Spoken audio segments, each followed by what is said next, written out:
Chapter 8. A Mother's Tale.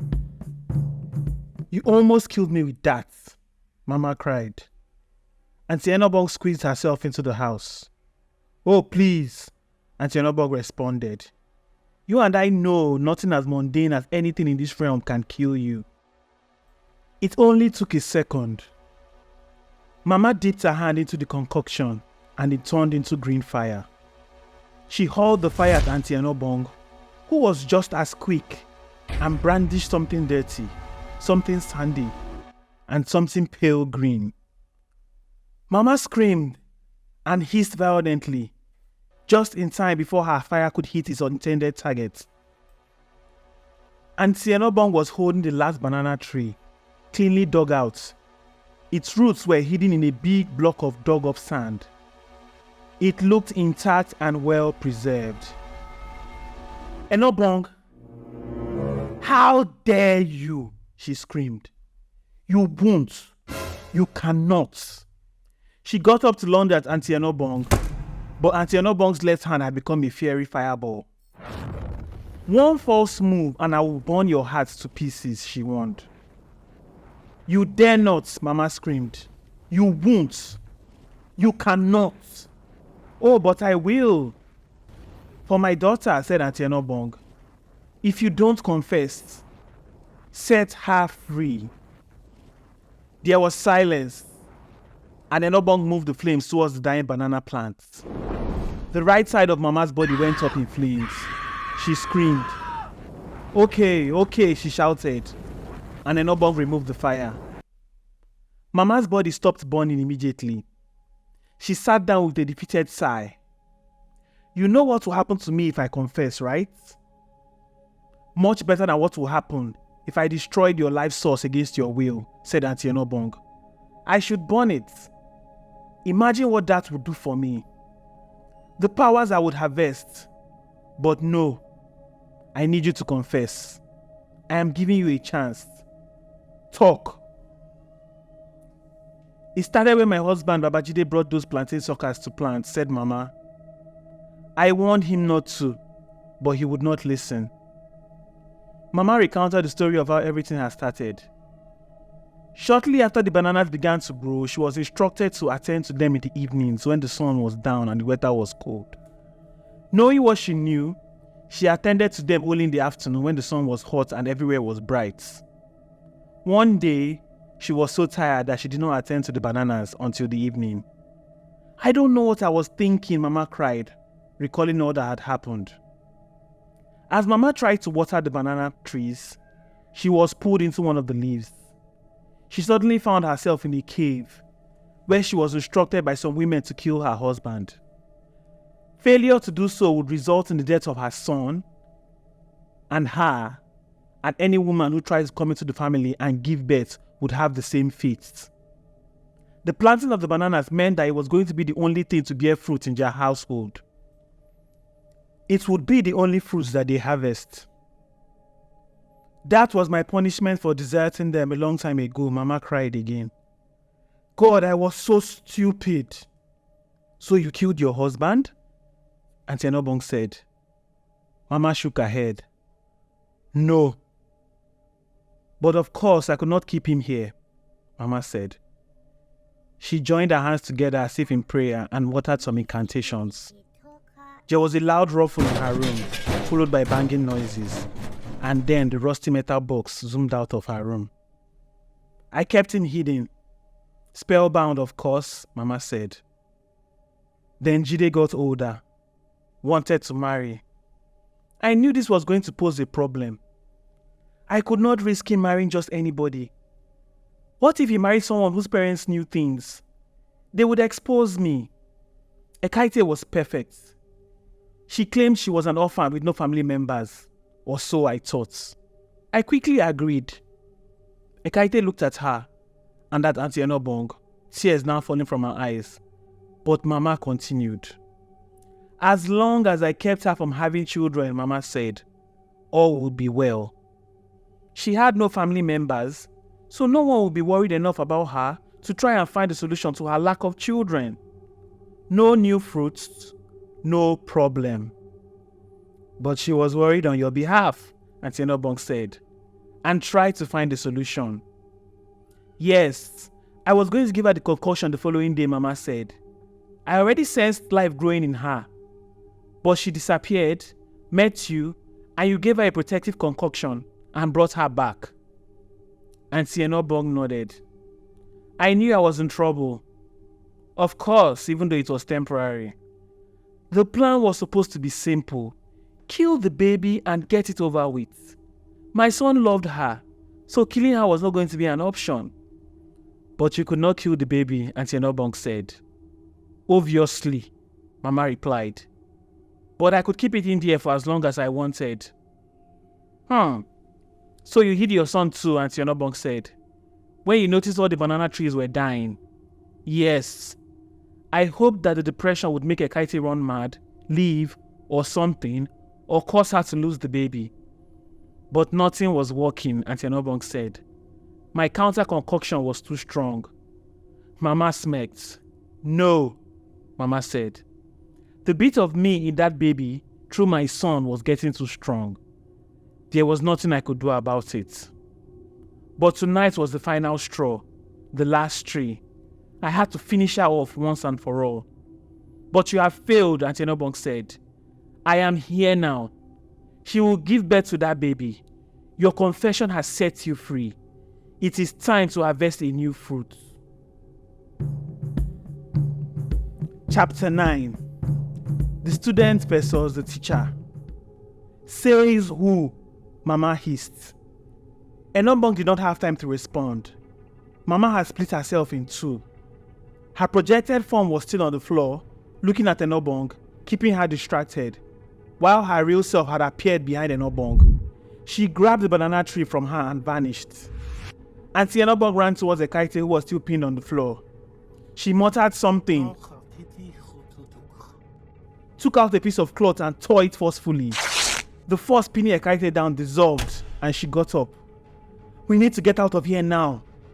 Once again, like a feather, Auntie Enobong picked Ekaete up and made to leave. But the door on the floor zoomed away from them and back to its hinges before shutting them inside. Mama reappeared directly in front of them. You know it is foolish to try and stop me. Mama pressed her hand on Enobong's chest, and both women flew back to the ground from whence they came. Give her to me. Before Enobong could respond, Mama was gone again, but her voice and laughter echoed around the house. Whatever you try to do will not work, Mama said seriously. She appeared once again in front of Auntie Enobong and pushed her. Auntie Enobong fell back, hitting the box before crashing behind it. We have to get that baby out. It is the only way we can win her, Auntie Enobong cried, getting up. She went to Ekaete and placed her hand on the belly. When I give you the go-ahead, you push. Auntie Enobong put her hand on the belly and then muttered something that sounded like, Siteni ke nke ala, puta. There was a small rumble in the stomach, but nothing happened. Should I push now? Ekaete screamed. I am feeling the urge. Just then, Mama materialized by the door. You are going to have to do more than that, Mama said. I taught you better. Use the language of the land on which you stand. Enobong breathed deeply.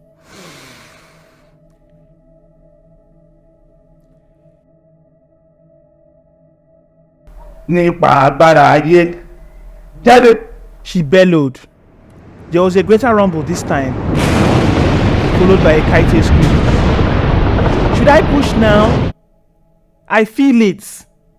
Yes, shouted Mama mischievously. No, Auntie Enobong cried. You will die if you do it. There is something binding your baby to you.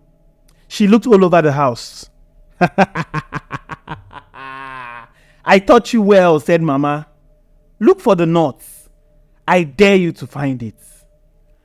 Auntie Enobong took a deep breath and muttered again. Siteni kenki kuku, gosima amara. The windows opened and there was a big gush of wind blowing all over the place. The language of the land on which you stand, Mama cried with an air of frustration.